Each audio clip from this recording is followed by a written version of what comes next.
Assalamualaikum warahmatullahi wabarakatuh. Jadi kami akan menjawab soal tentang latihan 2.4.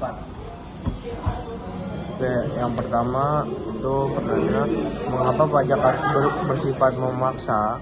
Karena pajak merupakan sumber utama penerimaan negara yang digunakan untuk membiayai pembangunan dan kepentingan umum.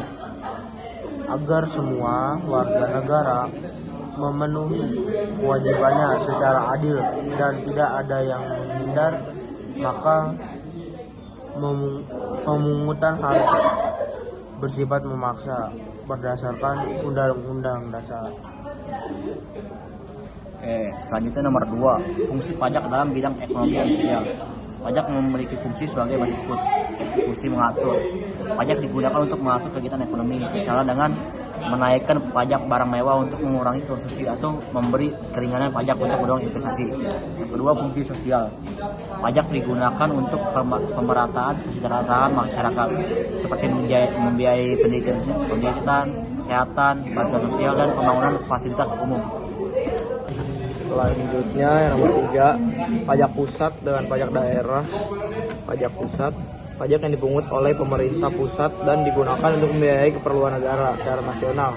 Contoh, pajak penghasilan atau PPH, PPN, bea masuk. Pajak daerah, pajak yang dipungut oleh pemerintah daerah dan digunakan untuk membiayai pembangunan daerah.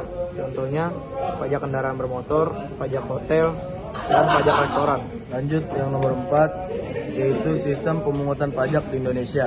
Nah, Indonesia ini menerapkan 3 sistem pemungutan pajak. Yang pertama, self assessment system, yaitu wajib pajak menghitung, membayar, dan melaporkan sendiri pajaknya. Yang kedua, ada official assessment system, yaitu besarnya pajak ditentukan oleh pemerintah atau fiskus. Yang ketiga, ada withholding system, yaitu pajak dipotong atau dipungut oleh pihak ketiga. Lanjut ke soal kelima, yaitu klasifikasi pajak langsung dan pajak tidak langsung. Contoh pajak langsung yaitu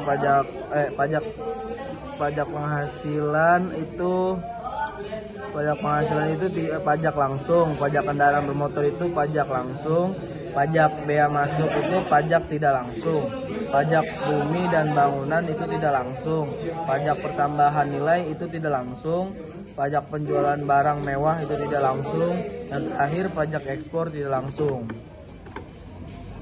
Sekian dari kelompok kami, kurang lebih mohon maaf. Wassalamualaikum warahmatullahi wabarakatuh.